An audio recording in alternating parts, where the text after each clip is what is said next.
고립의 복음 네 번째 시간입니다. 호감은 느끼지만 다스림은 거부한다라는 제목으로 하나님 말씀 증거하겠습니다. 이 느부갓네살 왕은 첫 번째 꿈을 통해서 하나님께서 이 나라를 다스리시는구나, 그리고 하나님께서 내게 왕위를 주셨구나, 그것을 깨닫게 되었습니다. 이제 그러므로 느부갓네살을 하나님을 아는 사람이 되었습니다. 하나님의 능력이 무엇이고 하나님은 어떤 분인가, 그것을 다 아는 사람이 되었습니다. 그 이후에 느부갓네살이 두 번째 꿈을 꾸는 장면이라는 것입니다. 성경 저자는 의미 없이 꿈을 또 꿨더래요. 또 꿈을 꿔더래요. 의미 없이 이 꿈의 내용을 반복하고 있지 않습니다. 두 번째 꿈을 꿨다. 근데 그것을 기록했다는 말은 첫 번째 꿈과 달리 두 번째 꿈을 통해서 또 새롭게 하나님께서 하실 일이 있다. 그것을 보여주고 있다는 것입니다. 그 핵심 주제가 무엇인가? 그것이 바로 오늘 제목과 같이 다스림입니다. 느부갓네살에게 아직 다스림이 없었고 하나님의 다스리심을 보여주시기 위해서 하나님께서 두 번째 꿈을 허락하셨다는 것입니다. 우리도 느부갓네살과 똑같은 상황에 있습니다. 느부갓네살이 하나님을 알고 있었다고 했습니다. 우리도 마찬가지입니다. 이 자리에 왔지만 여러 방면으로 또 신앙생활을 했던, 주변에서 들었던 하나님은 이런 분이시더라, 성경에 이런 내용들이 있더라, 하나님에 대해서 알고 있습니다. 근데 우리 같이 느부갓네살과 똑같은 우리의 상황 속에서도 하나님이 찾아오시는 방법이 무엇인가? 두 번째 꿈으로 찾아오신다는 거예요. 그 두 번째 꿈의 그 목적이 무엇인가? 하나님의 다스리심까지, 다스림이 무엇인지 하나님께서 깨닫게 하시기 위해서 우리의 삶에 찾아오신다는 것입니다. 하나님을 알고 있는데 또 뭘 알 게 없는데 뭐 이렇게 두 번째 꿈을 또 시작하게 하시나? 이 두 번째 꿈을 통해서 다스리신다는 것이 무엇인지 살피는 시간을 갖도록 하겠습니다. 세 가지로 나눠서 살피겠습니다. 첫째로 다스림의 부재, 둘째로 다스림의 침투, 마지막 셋째로 다스림의 회복. 세 가지로 나눠 살피겠습니다. 첫째로 살필 것은 다스림의 부재입니다. 느부갓네살은 지금 인생의 짧은 순간에 엄청난 경험들을 하고 있습니다. 꿈이 뭔지도 몰랐었는데 다니엘이 나타나서 자기 꿈까지 알려주고 해석까지 다 했고요. 다니엘서 지난주에 봤지 않습니까? 금신상을 만들었는데 그 절을 안에서 다니엘의 세 친구들을 불에 넣어버렸는데 풀무불에서도 타지 않는 사람, 여러분 뭐 어디 그 동물원에서도 신기한 거 궁금하면 그 잔상이 남지 않습니까? 근데 자기 감옥에서 뭐 풀무불에 타는 애들이 안 타고 있는 거, 이런 거 보면 평생 그 기억이 남지 않겠습니까? 그러니까 하나님의 행하시는 일을 눈으로 보다 보니까 너무 재밌는 거예요. 이런 영적인 체험을 세상에서는 해본 적이 없는 것입니다. 그래서 오늘 4장을 시작하면서 느부갓네살이 뭐라 그러냐? 주변에 이메일을 보내면서, 주변에 편지 보내면서 하나님이라는 분이 계신데 이거 너무 좋다는 거예요. 우리식으로 말하면 내가 요즘 교회 다니는데, 요즘 팀 모임 하는데 교회 사람들은 좀 다르다고, 뭔가 교회에서 하는 얘기는 좀 다르다고, 설교가 뭐 괜찮다고, 이런 얘기를 지금 하고 있는 거예요. 2절과 3절 한번 보십시오. 지극히 높으신 하나님이 내게 행하신 이적과 놀라운 일을 내가 알게 하기를 즐겨하노라. 참으로 크도다 그의 이적이요, 참으로 능하도다 그의 놀라운 일이요, 그의 나라는 영원한 나라요, 그의 통치는 대대에 이르리로다. 하나님을 완전 무시하는 사람인데 그만큼 하나님의 일하심이 신비해서 영적으로 이 하나님에 대한 관심이 시작되었다는 것입니다. 이제 느부갓네살은 우상숭배, 금신상 안 만듭니다. 하나님을 부정하는 일도 전혀 안 합니다. 그런데 문제는 뭐냐? 하나님을 인정도 했는데 가장 평안하게 살고 있는 이때에, 하나님까지 알게 돼서 가장 기쁠 이때에 하나님께서 이 느부갓네살을 번민하게 만드는 꿈을 허락하셨다는 것입니다. 한 나무가 있는데, 나무가 하늘 끝까지 자랐는데 갑자기 하늘 위에서 와쳐 순찰자가 나타나서 그 나무를 베어버려야겠다, 확 베버리는 이 꿈을 꾸었다는 거예요. 4절 5절 보십시오. 나 느부갓네살이 내 집에 편히 있으며 내 궁에서 평강할 때에 한 꿈을 꾸고 그로 말미암아 두려워하였으니 곧 내 침상에서 생각하는 것과 머릿속으로 받은 환상으로 말미암아 번민하였노라. 하나님께서 이렇게 잘 살고 있는데, 하나님도 인정하는데 왜 이런 일을 벌어지게 하셨을까? 하나님께서 이 느부갓네살이 왕국에서 혼자 잘 먹고 잘 사는 걸 꼴보기 싫어하셨기 때문에 우리는 자꾸 이렇게 생각을 하는데 그렇지 않습니다. 느부갓네살을 보고 하나님께서 그를 심판하길 원하셨다면 얼마든지 당장 죽이실 수 있는 분이십니다. 하나님께서는 느부갓네살을 죽이지 않으시고 이 꿈을 통해 번민하게 하십니다. 이 번민의 이유가 무엇인가? 그것이 오늘 메시지이고 그게 오늘 제목과 같다는 것입니다.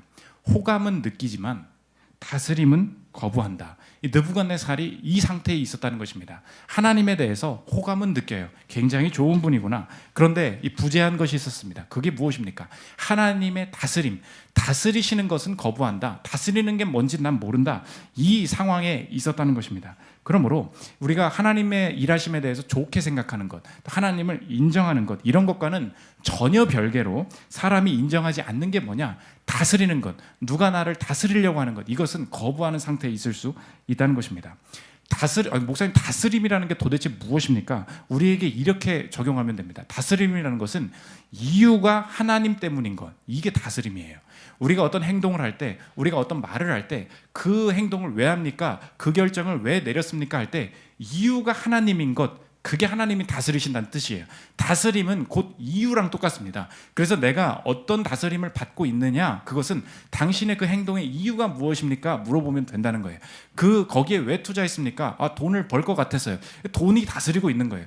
그 행동을 왜 했습니까? 여자친구가 그렇게 원해서요. 그러면 여자친구가 나를 다스리고 있다는 거예요. 그러니까 하나님이 다스리신다. 그건 무엇입니까? 하나님이 그걸 원하시는 걸 느꼈습니다. 하나님이 이렇게 말씀하셨습니다. 이유가 하나님인 건 아직 없는 거예요. 그래서 왜 이렇게 부지런하게 삽니까? 왜 이렇게 열심히 돈을 법니까? 그러면 이게 효율적이어서요. 기분이 좋아서요. 내가 이렇게 살아왔기 때문에요. 이렇게 얘기를 한다는 거예요. 그러면 잘 사는 것 같이 보이지만 아직은 하나님의 다스리심을 받지 못하고 있는 상태가 된다는 것입니다. 지금 느부갓네살이 하나님을 알고도 다스림은 없었다는 것을 어떻게 알 수 있느냐? 첫 번째 꿈을 누가 해석했습니까? 다니엘이 해석했어요. 하나님께서 해석해 주셨어요. 그런데 두 번째 꿈을 다시 번민합니다. 이 꿈의 해석을 알고 싶습니다. 그러면 어떻게 해야 돼요? 하나님의 다스림이 시작됐으면 이제 하나님의 방식대로 이 꿈을 해석해야 되는데, 처음에 꿈이 번민이 시작되자마자 다시 이러는 게 뭐냐? 박수와 술객들 다시 들어오라 그래 얘기한다는 거예요. 6절과 7절 보십시오. 이러므로 내가 명령을 내려 바벨론의 모든 지혜자들을 내 앞으로 불러다가 그 꿈의 해석을 내게 알게 하라 하였더라. 그때에 누가 와요? 박수와 술객과 각 갈대아 술사와 점쟁이가 들어왔으므로 내가 그 꿈을 그들에게 말하였으나 그들이 그 해석을 내게 알려주지 못하였느니라. 보이십니까? 하나님에 대해서 엄청 호감이 있었지만 실제적으로 구체적으로 삶을 드라이브하고 삶을 다스려 나가는 것은 다 누구였습니까? 느부갓네살 개인이었다는 거예요. 그러니까 자기가 생각하는 우선순위대로 다니엘이 분명히 해준 거 알고 있음에도 불구하고, 야, 술사 오라 그래, 갈대아 사람 오라 그래, 점쟁이 오라 그래, 자신이 했던 방식으로 여전히 살고 있는 모습이 다 있었다는 것입니다. 이것이 바로 다스림이 부재한 우리의 모습일 수 있다는 거예요. 인간이 본능적으로 다스림은 거부한다는 예가 최근에 국제사회 예에서 나타나고 있는데, 이번에 그 미얀마에서 군부가 쿠데타를 일으키지 않았습니까? 아웅산 수치 이번만 감옥에 들어간 게 아니라 민주화 운동을 위해서 수십 년간 계속 감옥에 들어갔다 나왔다 하셨던 분이에요. 근데 문제가 뭐냐? 이분이 군부가 너무 세다 보니까 군부한테 어느 정도 이렇게 권력을 나눠줬습니다. 그러니까 상하원 의원 중에 지금 들리는 바로는 지금까지 25% 정도, 20% 정도는 군부에 나눠준 거예요. 그리고 이제 군부를 통해서 중국과 친하게 지내고, 이러다 보니까 지금 국제사회에서 미국과 친하게 지내 본 적이 없으니까, 중국이 이제 뒤에 배후에 있으니까 미국이 개입할래야 개입할 수가 없는 거예요. 친하게 지내본 적이 없기 때문에 제재를 할 건덕지도 없고. 근데 이제 미얀마 이 아웅산 수치가 민주화 운동을 하면서도 좀 이렇게 군부를 얼르기 위해서 군부한테 어느 정도 상하원을 준 거예요. 근데 이번 지난 11월 총선에 이 아웅산 수치가 크게 승리하게 됩니다. 이 세력이 크게 승리하게 돼요. 그러니까 이 쿠데타의 발단을 많은 사람들이 뭐로 보고 있느냐?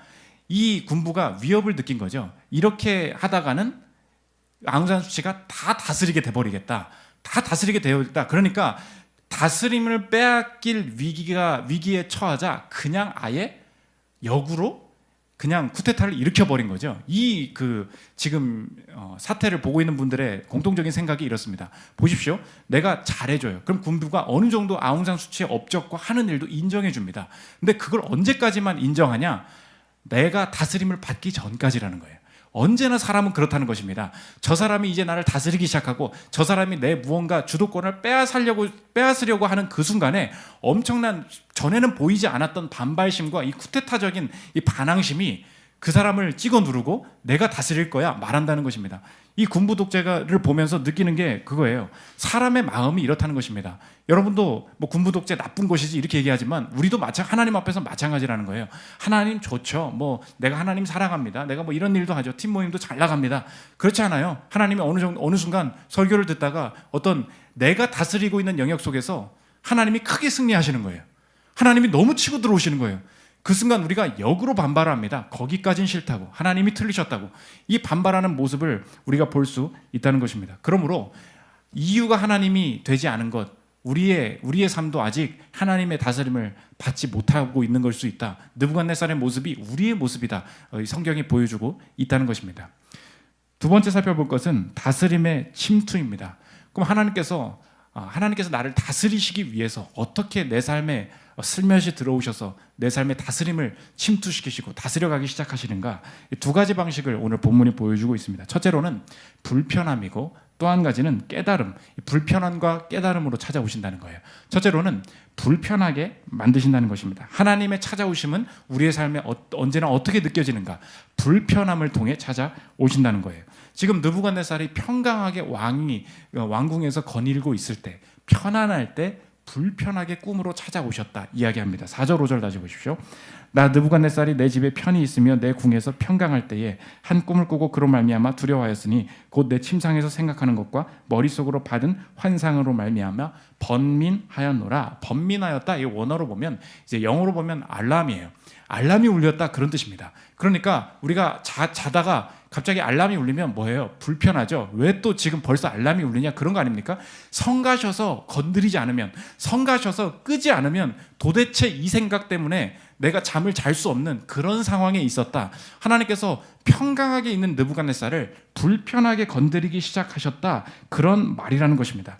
그러니까 하나님께서도 우리의 삶의 다스림을 허락해 가실 때, 다스려가기 시작하실 때 우리에게 다가오시는 방법이 무엇인가? 느부갓네살처럼 어떤 꿈을 꾸게 하신다, 자꾸 이렇게 꿈에만 집착하면 안 되고, 이 상황을 통해 알 수 있는 건 언제나 하나님을 통해서 주시는 불편함이 시작된다. 그것이 이 두 번째 꿈의 목적이라는 것입니다. 하나님께서는 언제나 불편함을 통해서 다가오신다는 것이 성경 곳곳에 나오는데, 성경에 우리가 죄를 끊어라 얘기할 때, 에베소서에 보면 죄를 끊어라 말할 때 너 죄를 계속 지으면 하나님이 널 치실 거야, 너 망하게 하실 거야, 이렇게 협박하거나 위협하지 않아요. 너가 죄를 끊게 되는 이유, 너가 죄에서 돌이키게 되는 이유가 뭔지 아니? 너의 안에 계신 성령님이 근심하시기 때문에 네 스스로가 정말 하나님의 영이 너의 안에 있다면 불편해서 그 행동을 더 이상 못하게 될 거야. 불편함을 언제나 건드린다는 것입니다. 에베소서 4장 28절 보시면 도둑질하는 사람이 있었나 봐요. 보십시오. 도둑질하는 자는 다시 도둑질하지 말고 돌이켜 가난한 자에게 구제할 수 있도록 자기 손으로 수고하여 선한 일을 하라.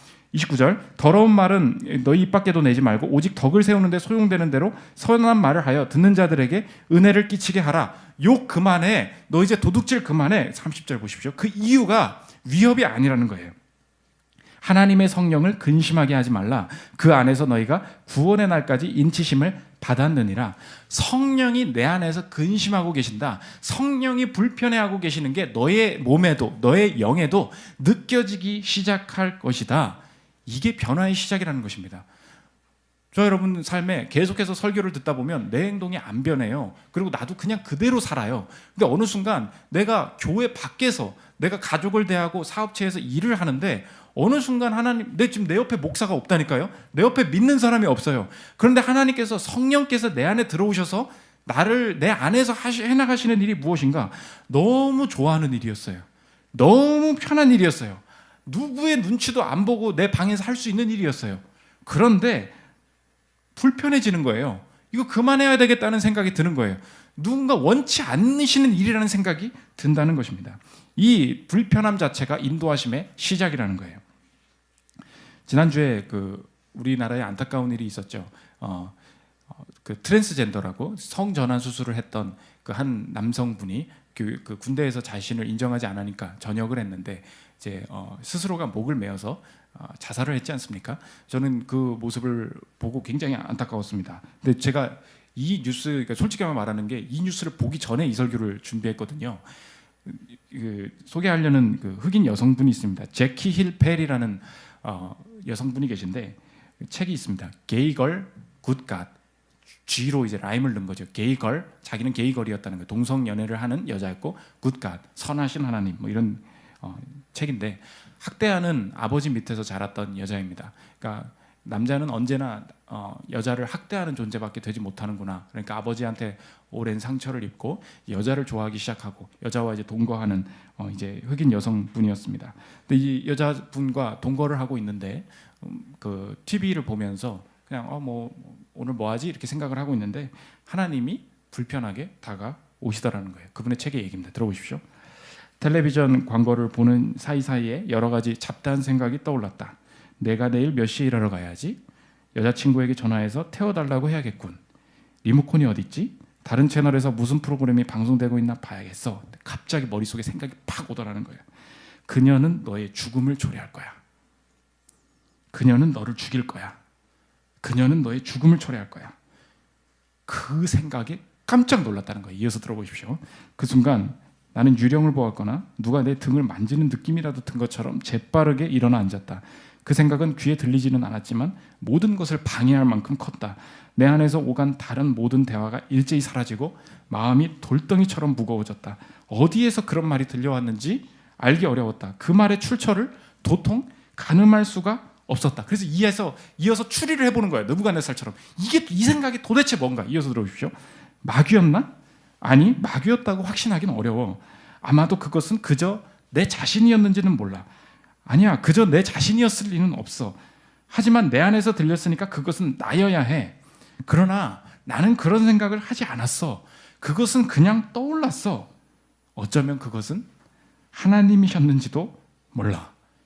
그 다음에 그 한 가지 마음 때문에 자신의 인생이 회복으로 경험돼 가는데, 이어서 들어보세요. 마지막입니다. 난 오직 하나님만이 그런 말을 하실 수 있다고 생각했다. 나에게 있어 하나님께 항복하는 것이 이런 식으로 설명된 적이 없었다. 근처에는 교회, 회중석도 없었고 나를 자리에서 일어서게 할 감정적인 음악도 없었다.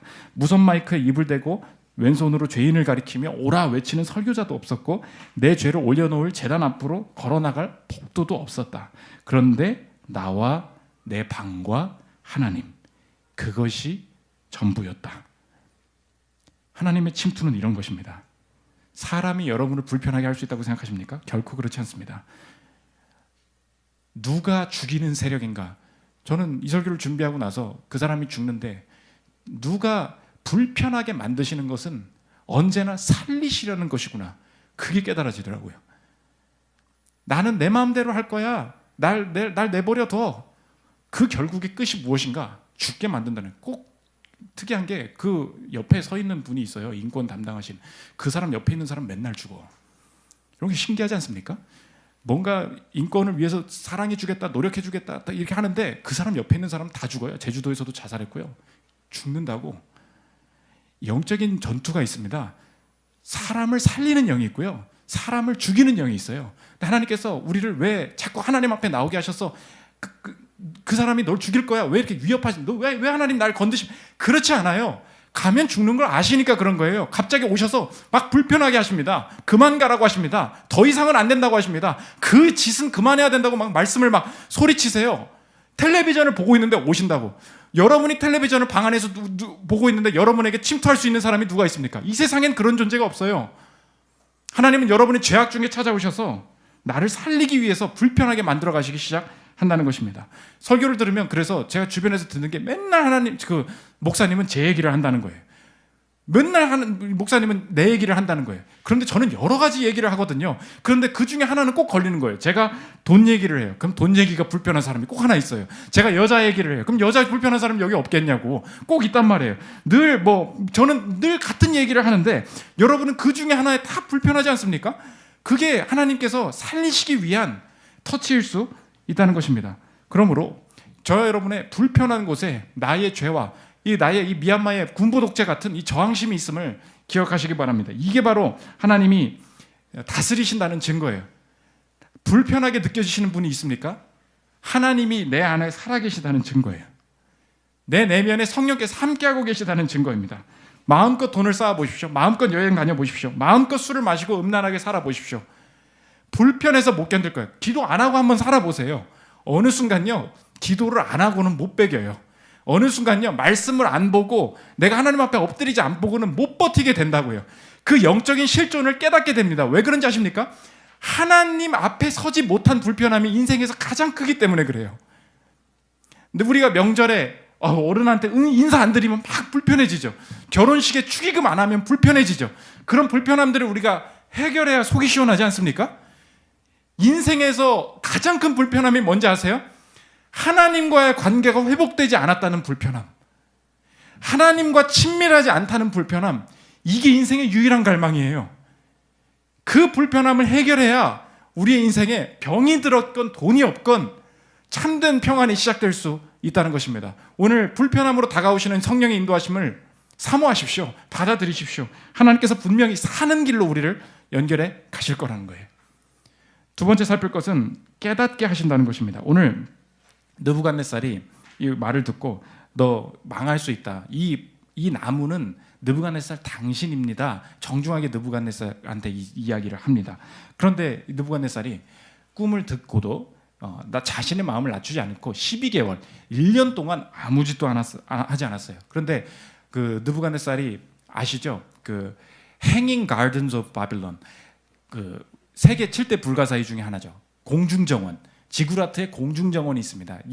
지금 오늘 본문이 이 사람이 있었던 곳을 그곳으로 보는데 이 공중정원의 지붕에 거닐고 있다가 야 이거 다 내가 만들었지라고 한마디를 하고 있는 도중에 지성이 나가버리고 정신이 나가버리면서 들짐승처럼 땅에 기어다니면서 7대를 보내게 되었다. 이것이 이제 성경의 기록입니다.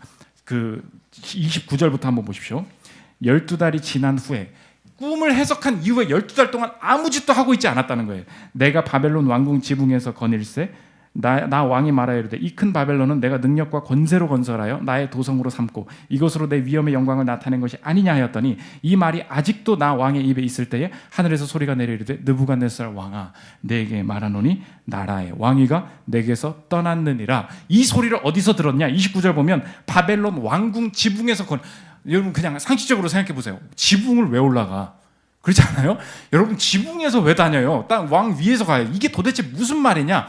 지금 말하는 게 역사적으로 세계적으로 느부갓네살 2세인데 사진 한번 보여주십시오.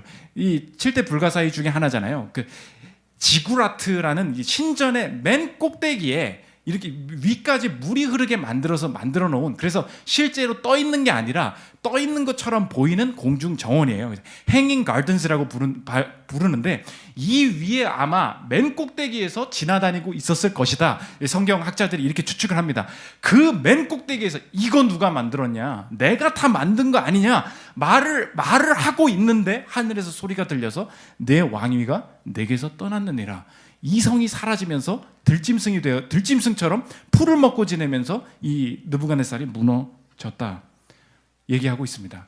도대체 이 하나님께서 이 일을 왜 행하시느냐? 우리가 꼴 좋네. 느부갓네살이 교만하더니 하나님께서 낮추시는 것 좀 봐. 이렇게 하면은 성경에 그냥 신비하고 재밌기만 하지 메시지를 몰라요. 왜 이렇게 하셨냐? 언제나 하나님의 이 일하심에는 목적이 있다는 것입니다. 다스림을 깨닫고 나고부터 회복되었다는 거예요. 26절 보십시오. 또 그들이 그 나무 뿌리에 그루터기를 남겨두라 하였은즉 하나님이 다스리시는 줄을 왕이 깨달은 후에야 왕의 나라가 견고하리이다. 영어로 보면 Heaven rules. 간단해요. Heaven rules. 하나님이 다스리신다. 하나님의 나라가 이 땅도 다스리신다. 그때에 회복될 수 있다는 것입니다. 그러므로 여러분의 삶이 하나님께서 뭔가 삶의 가정 속에 일을 하시면서 어떤 일을 하실 때 이 고난 언제 끝나나? 이 재정적인 어려움부터 언제 회복되나? 그 날이 언제인지 그 때 기간이 어느 정도인지 그것을 예측하면서 시간을 보내면 안 되고 하나님의 일하심, 침투 속에는 언제나 그 목적은 하나예요. 다스리시는구나. 이 영역을 하나님이 다스리시고 계셨던 거구나. 그 깨달음이 지나면 본인도 확신해요. 이제 회복되겠구나. 이제 하나님께서 길을 여시겠구나. 그걸 알 수 있다는 것입니다. 랄프 두더라라는 분이 계십니다. 스펙트럼 파이낸셜이라는 투자 컨설팅 회사의 CEO 분이 계신데 이분은 예수님을 믿고 있었음에도 불구하고 내 인생을 지배하고 다스리고 있었던 생각이 뭐냐?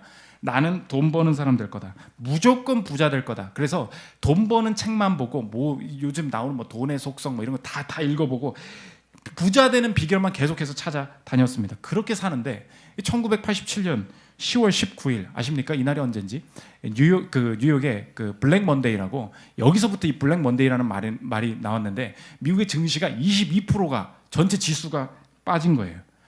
그런데 보통 이런 간증은 폭락을 해서 돈을 다 잃고 하나님을 찾아왔더라 이렇게 되지 않습니까? 근데 이분이 똑똑한 게 뭐냐? 이 폭락 일주일 전에 뭐가 이상한 거예요. 그래서 모든 자산을 안전하게 다 돌리는 바람에 10월 17일 날 22%가 빠지는데 자기 자산은 다 돌려놔서 돈이 다 세이브 된 거예요. 다 남은 거예요. 그러면 야씨 나 너무 잘하는데? 이렇게 해야 될 거 아닙니까? 그런데 이분의 마음속에 느꼈던 게 뭐냐? 살았는데 다 살렸는데 주체할 수 없는 두려움이 있는 거예요. 나 이제 앞으로 어떡하나? 이 돈을 도대체 어떻게 관리해야 되나? 갑자기 하나님께서 불편하게 두렵게 만드셨다는 것입니다. 그래서 이제 더 이상 이 돈을 관리하기 싫고 돈이 나를 지배하는 것 같다. 은퇴하고 싶다. 그런데 그때부터 다시 성경을 공부하면서 돈의 다스림으로부터 벗어나고 싶다. 근데 하나님께서 자신을 돈을 잃게 만들지 않으시고 살려두신 이유가 있다 하면서 하나님이 다스림을 깨닫게 하시더라는 그분이 기도 중에 나눴던 이 확신을 대화체로 구성을 했습니다. 들어보십시오. 하나님 금융시장 때문에 불안해서 살 수가 없습니다. 어느 땐 화가 치밀어 오르기도 하고 한없이 낙담하기도 합니다. 그래서 아내나 아이들 그리고 직원들과의 관계에도 문제가 생겼지 뭡니까? 괴로워서 죽을 지경입니다. 이렇게 말을 했더니 하나님의 대답이 그런 마음 같았다는 거예요. 들어보십시오. 너는 내게 축복을 주어 부자가 되게 해달라고 기도했다. 그러나 너는 이 모든 책임을 감당하라고 창조된 게 아니며 모든 수익을 내 멋대로 쓰라고 창조되지 않았다. 그 다음 질문입니다. 그러니까 하나님이 나를 위해 일하시는 게 아니라 제가 하나님을 위해 일해야 한다는 말씀이군요. 하나님의 사업이니까요. 그렇죠? 내 말이 옳다. 그러니 수익은 내가 챙기는 게 아니다.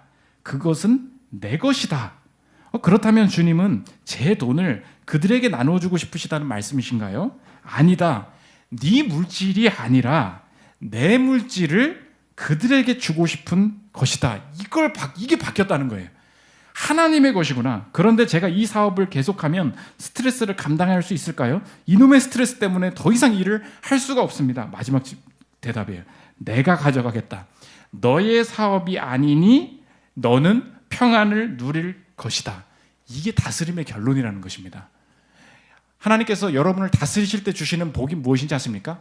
처음에는 군부 독재처럼 다 뺏어가는 것처럼 느껴져요. 돈도 가져가라, 사업체도 가져가라, 다 가져가십시오. 그냥 건강도 가져가십시오. 그냥 뭐 다 뺏어가는 것 같이 느껴져요. 그런데 하나님 왜 그게 나를 살리는 것입니까? 죽이는 것이지. 하나님께서 깨닫게 하시는 게 뭐냐? 네 것이다. 내가 관리해야 된다. 내가 주인이다라고 생각하면 그 금융시장의 출렁임 속에서 너는 감당을 못한다는 거예요. 네 가족, 네 몸 다 베린다는 거예요. 그런데 하나님께서 우리에게 자유를 주시는 게 뭐냐? 내 사업이 아니니 너는 평안을 누릴 것이다. 무슨 말입니까? 내 돈이 아니고 하나님 돈이고 내 사업이 아니고 하나님의 사업으로 내게 맡겨주신 거라면 흥하든 망하든 하나님 앞에서 행할 때 주님의 것이기에 주님께서 관리해 주실 것이다라는 평안 때문에 성공을 했던 실패를 했던 내 삶이 견고해질 수 있다는 것입니다. 그때부터 이 사람이 실제로 캘커타에서 테레사 수녀를 만나게 된 거예요. 하나님이 폭락하게 하지 않으시고 남겨두신 이유를 깨달아가면서 지금도 엄청나게 사업을 하고 있어요. 내가 페북 친구 보냈는데 친구 안 받아주더라고요. 저 같은 사람은 무시하고 있는 것 같아요. 보십시오. 살아있는 분이에요. 다스림을 깨달을 때 그냥 무조건 망하게 하시는 분이 아니에요. 그냥 무조건 돈 뺏어가시는 분 아니에요. 아이고 한 대 맞았으니까 아이고 한 대 맞았네. 죄 짓다가. 그게 아닙니다. 마음속에 하나님께서 음성을 듣고 계십니까? 어떤 다스림이 지금 부재하고 있는 것입니까? 다스림이 회복될 때 하나님은 언제나 살리는 방향으로 이끌어 가신다는 거예요. 마지막 세 번째, 이 느부갓네살이 언제 회복되었냐? 이 위치의 대조를 보여주고 있는데 아까 느부갓네살이 어디에 있었습니까? 땅의 가장 높은 곳, 지그라트의 가장 높은 곳, 행인 가든, 하늘에 떠 있는 것처럼 보이는 곳에 있을 때는 내가 다 만들었지라고 말할 때 들짐승처럼 지내게 됐어요. 땅으로 추락했어요. 그런데 땅의 들짐승처럼 지낼 때 언제 회복되냐? 하늘을 바라보고 송축할 때, 하나님 앞에 은혜를 구할 때 회복이 시작되더라는 것입니다. 34절 보십시오. 그 기한이 참에 나 느부갓네살이 하늘을 우러러 보았더니 내 총명이 다시 내게로 돌아온지라. 이에 내가 지극히 높으신 이에게 감사하며 영생하시는 이를 찬양하고 경배하였느니 그 권세는 영원한 권세요 그 나라는 대대에 이르리로다. 이 구절 전에는 느부갓네살이 하나님에 대해서는 이야기했지만 경배하더라, 찬양하더라, 하나님을 높이더라 한마디로 나오지 않아요. 이게 다스림의 차이입니다. 예배에 나와서 무슨 일을 해야 되는지 아십니까? 내가 얻는 게 아니에요. 다스림을 인정하는 거예요. 그래서 찬양하는 것입니다. 그래서 감사하는 거예요. 그런데 그 다스림을 인정하기만 했는데 총명이 내게로 돌아왔다. 주님을 높이기만 했는데 내 삶이 하늘을 우러볼 때 회복되더라. 저 여러분이 오늘 내가 가지고 있는 질병이나 풀리지 않는 문제나 도저히 답이 나오지 않는 문제 속에 우리가 해야 될 일이 뭔지 아십니까? 내가 다스리면 안 되잖아요. 그때 여기 와서 하나님 아이디어를 주십시오. 해결해 주십시오. 새로운 살 길을 주십시오. 이렇게도 당연히 기도해야겠죠. 그런데 그 구체적인 기도 이전에 해야 될 게 뭔지 알아요? 예배는 뭔지 아십니까? 답을 구하는 게 아니에요. 다스림을 인정하는 거예요. 그것만 했는데 회복되더라는 거예요. 오늘도 설교를 들으면서 마음속으로 하나님을 높이십시오. 하나님 나의 주인이십니다. 하나님 당신의 말씀을 듣는 것이 너무 좋습니다. 하나님을 사랑합니다. 주님이 나의 주인 되십니다. 주님 내 가정을 다스려 주시기를 참 바랍니다. 사모합니다. 하나님 내가 늘 주님과 동행하기를 원합니다. 그 사모함만 가지고 있는데 막 지혜가 생기고요. 그 사모함만 가지고 있는데 막 내 가정이 회복돼요. 주님을 사랑하는 마음 하나만이 하늘을 우러볼 때만이 우리의 삶의 회복이 가능하게 되더라는 것입니다. 마지막 질문은 이거예요. 아니 목사님, 내가 지금 바닥에 있는데, 내가 지금 들짐승처럼 느부갓네살처럼 바닥을 치고 있는데 우리의 인생이 건강도 없고 돈도 없고 직업도 없고 뭐 어쩌라는 것입니까? 어떻게 이게 회복된다는 게 어떻게 내가 확신할 수 있습니까? 하늘이 보여도 뭐 아무 말도 없는 것 같은데 이런 질문 속에 우리가 어떻게 확신할 수 있느냐?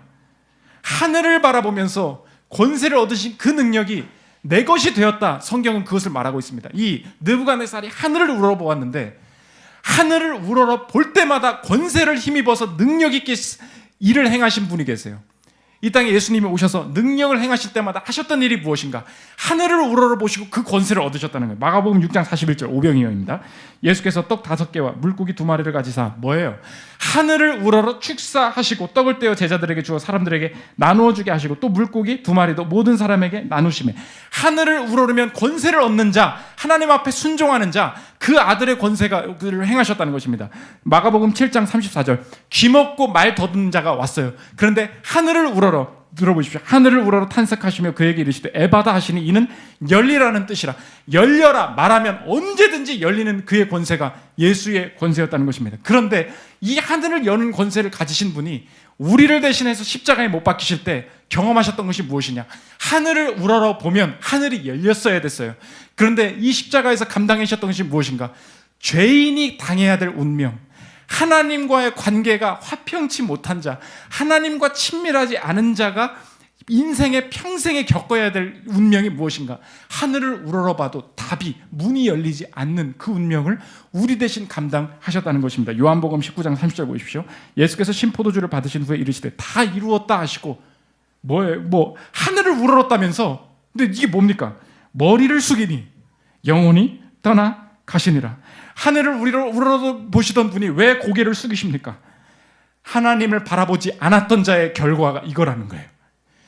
우리의 인생이 하나님을 떠났을 때는 아무리 내가 행인가든 맨 위에 있다고 생각해도 하나님의 한마디에 내 나라가 내 왕위가 내게서 떠났느니라, 그 한마디에 들짐승처럼 살 수밖에 없는 죄인과 같은 누더기와 같은 옷을 입고 살아가는 것이 우리의 인생이었는데, 주님께서 십자가에 대신 못 박히시면서 하늘에서 응답이 없는 그 죄인의 인생을 대신 가져가시고 우리에게 주신 권세는 무엇인가? 우리가 아무리 죄인일지라도 그분의 권세, 하늘을 우러러 주님의 도우심을 구할 때 언제나 응답하시는 그 권세를 우리에게 허락해 주셨다는 것입니다. 그러므로 이 권세가 나의 권세로 이미 흐르고 있다면 나의 나머지 인생도 이제 확신할 수 있겠다.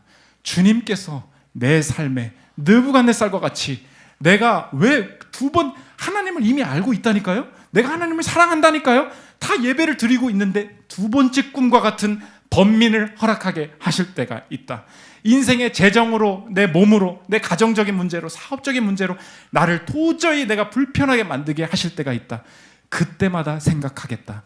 이 불편하게 만드시는 것은 네가 예전에 죄졌으니까 너 망하게 할 거야. 네가 예전에 잘못한 거, 기도 안 한 거 내가 너 심판할 거야 라는 식으로 심판으로 해석하지 아니하고, 나를 불편하게 만드시는 것은 오로지 나를 살리시고 오로지 내게 생명 주셔서 하나님만이 다스리신다는 것을 깨닫게 만드시는 과정이요, 그러므로 말미암아 그 과정 속에 내가 하늘을 우러러 주님 앞에 외칠 때 언제든지 주님께서 필요한 공급과 도움을 허락해 주실 것이다.